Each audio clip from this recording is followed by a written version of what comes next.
Today on the Brand Study, we're talking with Bruce Langer, the co-founder and president of Langer's Juice Company, which is one of the most recognized names in the beverage category across the country. Bruce grew up in the business. His father started pressing juice at the San Diego Farmers Market in the 1960s, and Bruce's early years were spent learning every part of that operation.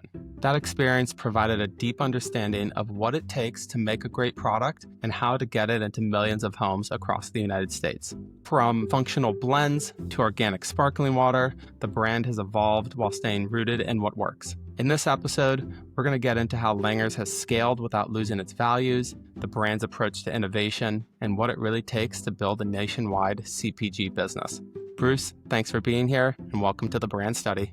Thank you, Conrad. Thank you for your time. Appreciate it. Of course, and to kick this off, I'd love some context and to learn more about what Langer's is and the type of products that you all sell. Sure. So as you mentioned, my dad started the business in 1960, fresh squeezed carrot juice. Our whole DNA has been all about wholesome, healthy, better for you, quality ingredients. We don't hide anything in the product. So that's what it's all about. We've created a wide range of fruit juices and now into sparkling beverages. As you mentioned, we have a new cola. We do sparkling waters. We do an apple butter. We even have a vegan honey now that's based off of apples. Yeah, that's so interesting. I'd love to hear about how Langer's has scaled from that small business in the 60s to where it is now, because it's a large business. Yeah, so from fresh squeezed juices, we went into bottled juices in glass because that's what was done at the time. We had an opportunity at the early 90s. There was new technology to pasteurize juices in PET bottles. So we were the lead company to do that. We were the first apple juice company in the West to do that. And so we presented to all the supermarkets, look, we have this apple juice that's now available in PET bottles. Everything else was in glass, which is heavier, more expensive. I just started pretty much at that point. I started in 1985, presented to all the supermarkets, got turned down by everyone except for one buyer at Ralph's who was about my age. Everyone else was kind of older, and I guess, maybe they just continued to do what they have been doing. And he looked at it and said, "Oh, I'll give it a shot." So that was our first customer in PET. Again, it allowed us to get apple juice into a major grocery chain. And then very soon after that, I got a call from someone that said, from a different food broker, who said, "Hey, do you realize that you're now the number one apple juice in Southern California?" It's like, oh, wow. So that's what launched us in SoCal. And then we took that and rolled it out the rest of the country. That's such a cool story. And as you all scale, how do you preserve brand values like freshness and high quality ingredients at a mass market scale? So we're very focused in on everything that we source. My brother, who's involved with sourcing, myself, our key management leadership, we all do tasting literally all the time. I may taste 5 different juice supplies on a particular day. Once it's bottled, we taste as well. So it's really just staying on top of the business. It's a very much a detailed business, and nothing happens without our leadership team tasting and blessing it. Yeah, that's really interesting that at this scale that you're deeply involved in product development and R&D and expansion. And I'd love to hear a little bit about that process when you're deciding to launch a new product. What does that process look like from concept to launch? Well, we look at what needs are out there. So, for example, there was concern years ago about high fructose corn syrup. So we substituted all of our high fructose corn syrup with real cane sugar. So cranberry cocktail, you remember back in the day, that was sweetened with high fructose corn syrup from all the brands and store brands. We made the decision at a higher cost because sugar costs more than high fructose corn syrup. So we made the decision we're going to take high fructose corn syrup out of all of our formulas, substitute it with real cane sugar. And so that innovation, that product development, that's a result of us seeing that there's a need out there. And it was very well received. In fact, our competitor followed suit. And then other needs that we see along the way, there's a concern about the amount of sugar in juices by some people, not all. So we came out with a 5-calorie juice line that has no added sugar and then sweetened with with stevia or sucralose. So again, that innovation was to respond to people's needs. Another example is there's a lot of cranberry juice and cranberry blends on the shelf. Adding more and more of those really doesn't do very much for the consumer. It's kind of interesting for a little bit, but one has to really innovate outside of those areas. And what we did, and we saw a trend, a lot of interest in international flavors: mango, guava, passion fruit, pineapple. So what we did is we created a line of tropical blends. And that, after 5-6 years, became a third of our business. I'll give you an example. Our mango nectar, we sell that around the world. Basically every Costco in the world. And that's just having flavors that are interesting, international, just was something that resonated with consumers. So that's what motivated it. That is so fascinating to hear how you all have been on the cutting edge of juice and beverage for the last 20 to 30 years. And I'd love to hear a little bit about how you balance innovation and then the resulting complexity from that innovation and where you find that balance. Well, the complexity is, we have a lot of SKUs. So I think I drive our supply team a little crazy, but I think everyone's into the ideas.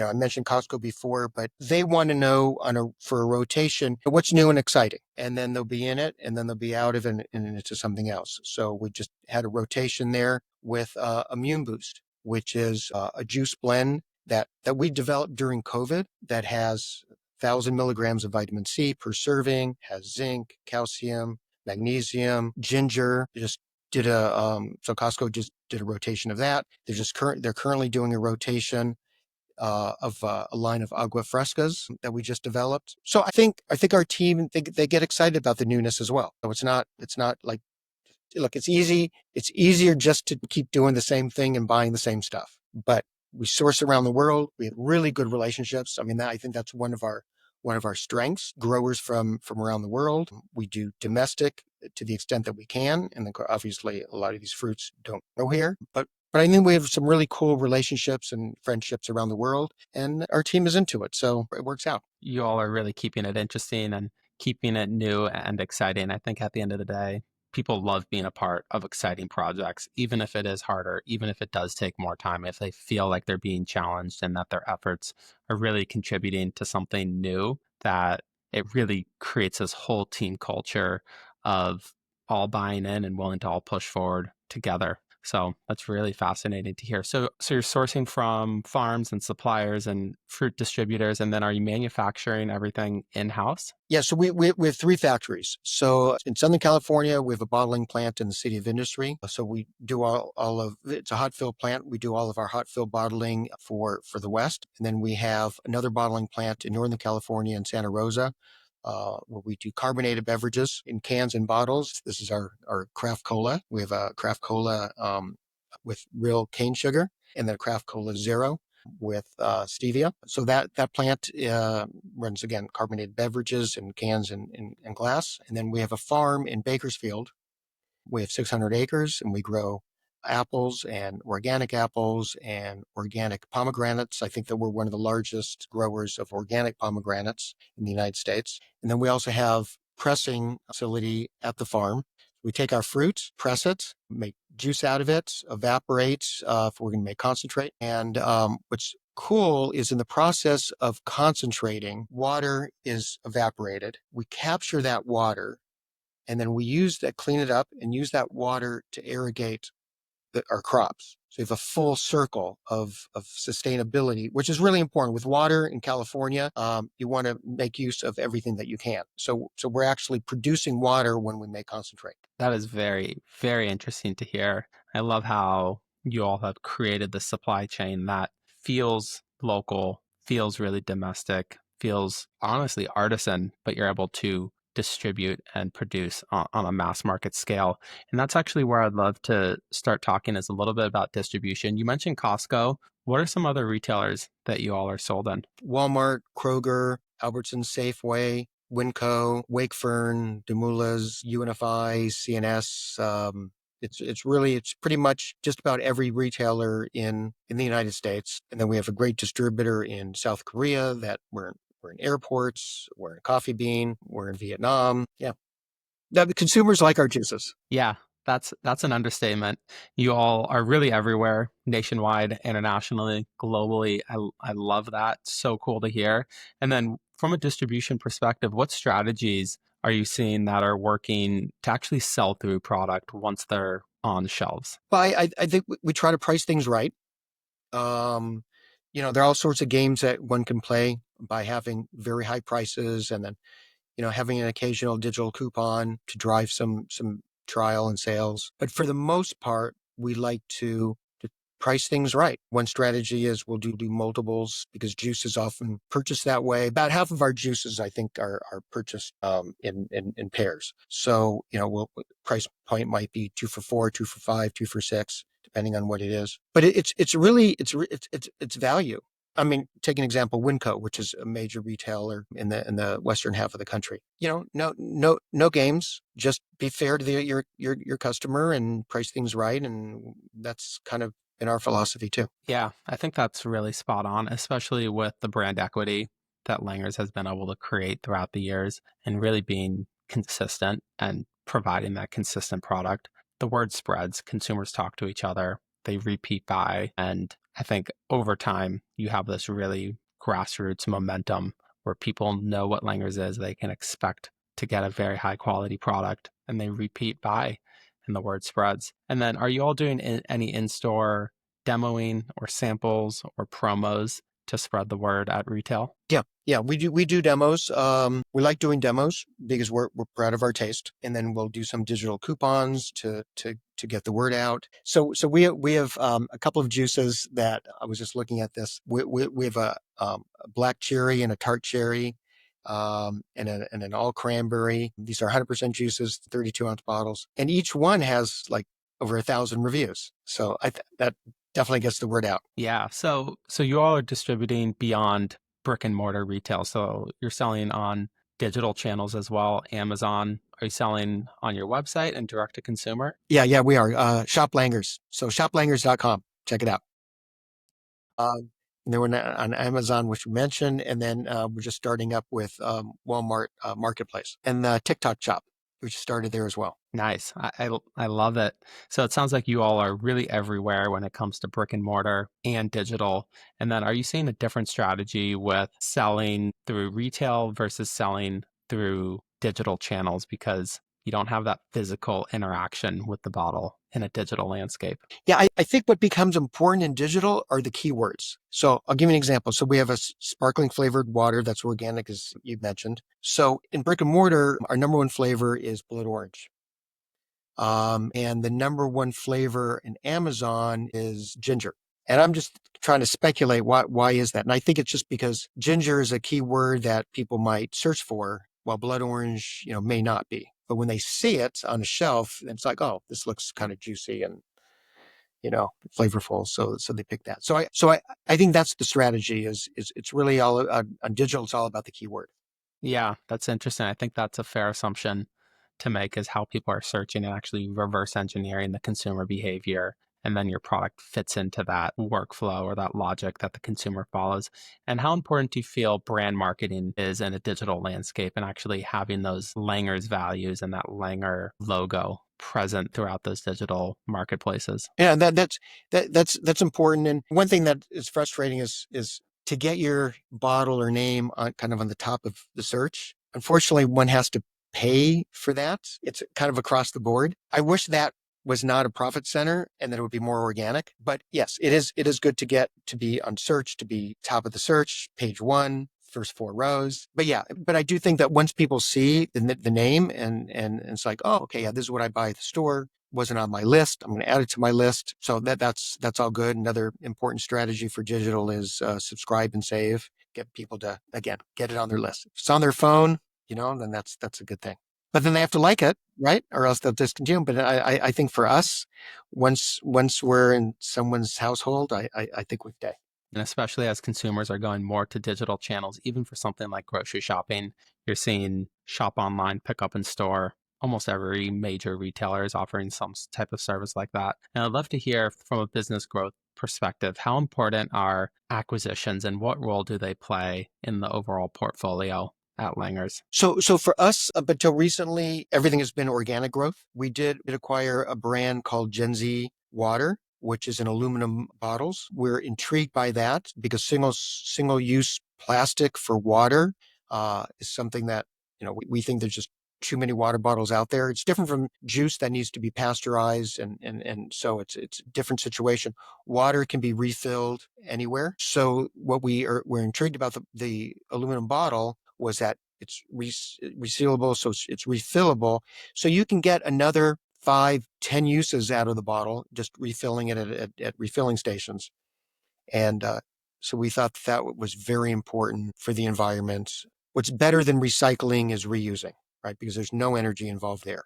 And then the cap does not have a plastic liner, as some do and other brands, because then you're introducing plastic into aluminum. And so for those reasons, we really like the what Gen Z did and the Gen Z branding and the aluminum bottle. And then Arriba Chilada is also something. It's a clam cocktail with organic tomatoes and no high fructose corn syrup, no MSG. That's also something that was an acquisition, but it's a partnership. We've had a few experiences. A lot of companies come to us sometimes like weekly that they do see. We have a relationship with supermarkets and retailers, and they do say, they do ask, can you help us out? Can you partner with us in expanding our product line? And so we're starting to look more and more at that because there's a lot of innovation out there. And if you're a startup, how do you go about doing this and forming these relationships? And so I think that we can be helpful there. And I think that's kind of an interesting direction for our company. Yeah. So that would position Langer's obviously with your own brand, but also becoming a contract manufacturer for potentially other brands. Is that what you're Yes. mentioning? Yes, correct. Interesting. Interesting. Contract manufacturing and also on the selling side. Very fascinating. And you've mentioned sustainability a few times. You mentioned the reuse water at your Bakersfield farm. You mentioned the aluminum bottles with Gen Z. Would you say that sustainability is a core brand value at Langer's? Absolutely. Very, very important for the future. We have one planet.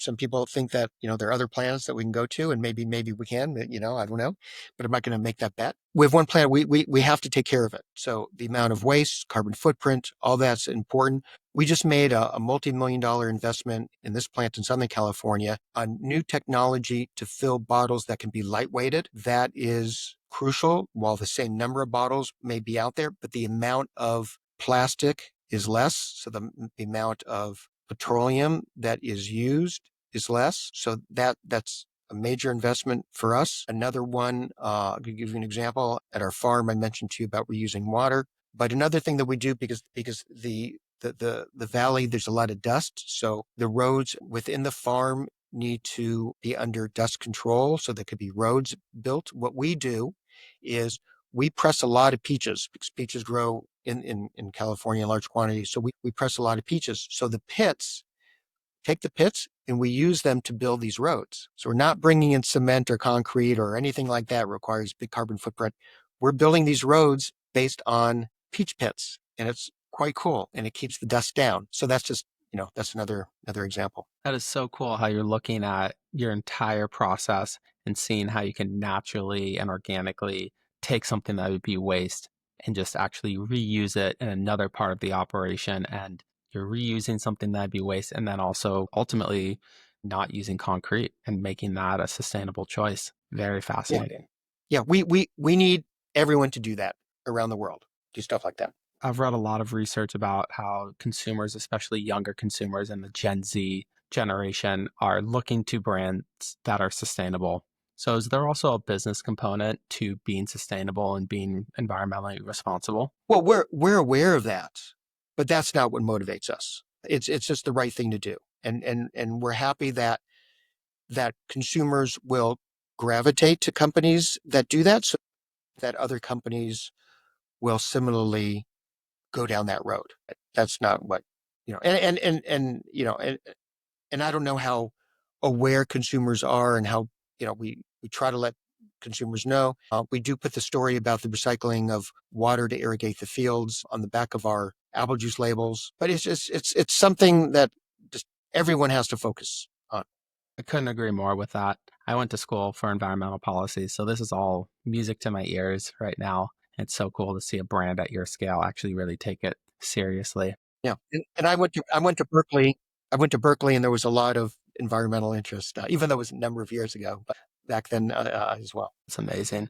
And with the Gen Z generation now becoming older and actually having more spending power, what are some opportunities that you're seeing in beverage right now? So completely better for you is the trend. That's why the cola and the cola zero are very important. We're working on additional prebiotic beverages for gut health. That's very important. There's been some great successes in the soda category in that area. We're working on some really cool innovation. I mean, I don't know. If you have me on in another 3 months, I'd love to share with you all the stuff that we're doing. But I think generally better for you. You see this in snacks, across the board. I mean, people want choices, and they want more than hydration. They want some benefit for what they consume, and everyone wants to live longer. So one of our licensed brands is Blue Zones. Blue Zones are 5 areas around the world where people live to a higher percentage of age 100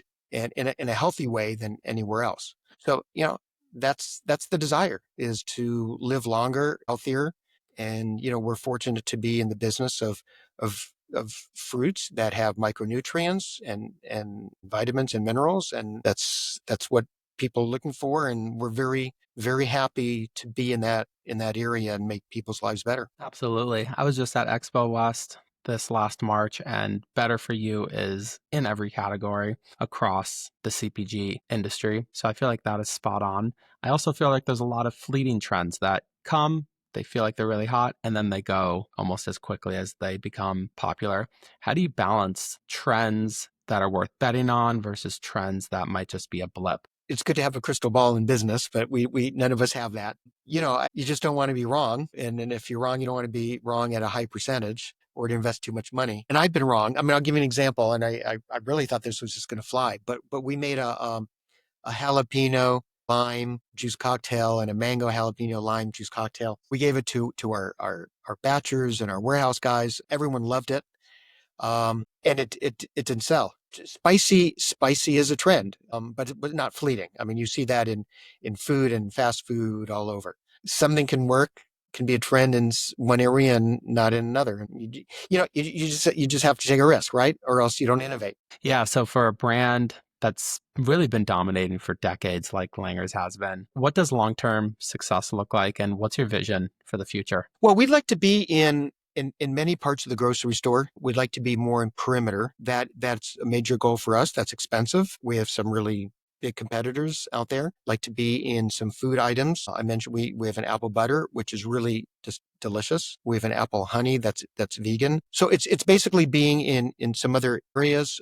We're playing around with fruit popsicles right now, and I think that there's some significant innovation that we can create in that space. But for example, so you can take a better for you pancake, great ingredients, and then pour butter or syrup on top of it. And it just makes it junk. Or you could take our apple butter that has no added sugar, or our apple honey that has no added sugar, and, make a much better, healthier breakfast. So for us, it's really continuing to provide our consumer with better quality products, reasonable prices, and consistency, and that's what we're looking to do for the next number of years. That's so fascinating and really interesting to hear that you all are rapidly planning to expand beyond beverage into other categories. And when you say perimeter of grocery, what do you mean by that? So that would be produce, dairy, the whole chilled area that goes around the store. A lot of shoppers in store perimeter, and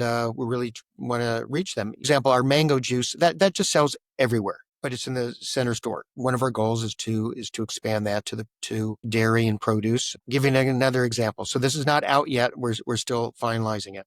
But one of the items that we grow in Bakersfield at our farm is hemp.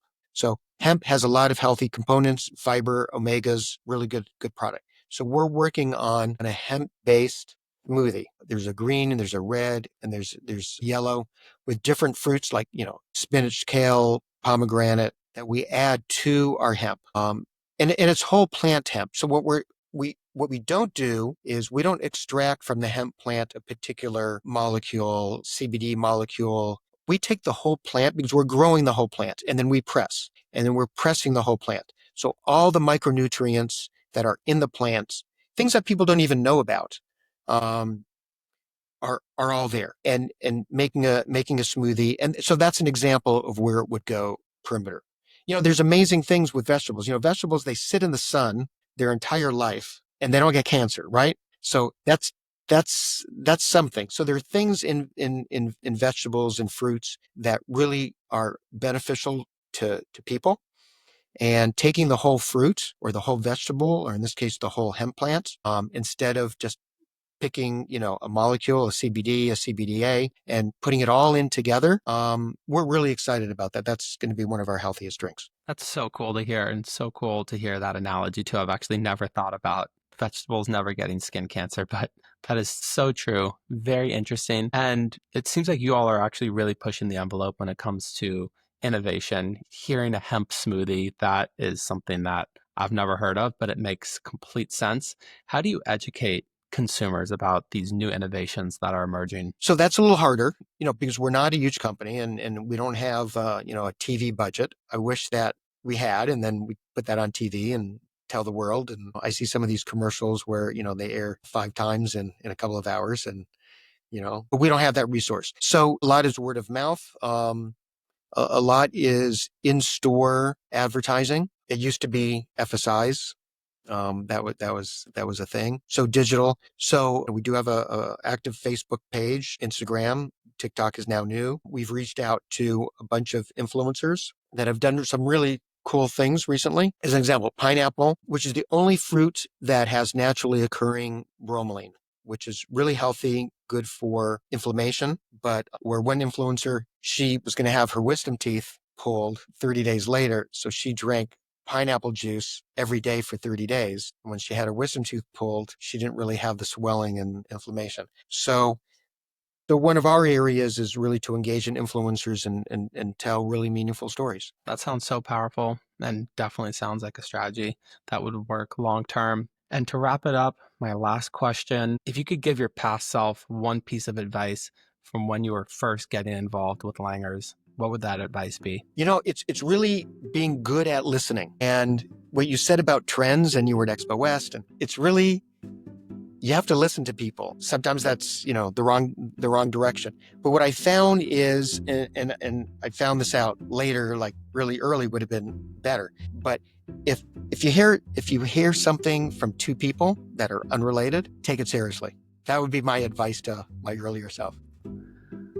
That was Bruce Langer with Langer's Juice Company. Thank you so much for joining me on the brand study, and I'll catch you next time. Thank you so much for listening to this week's episode.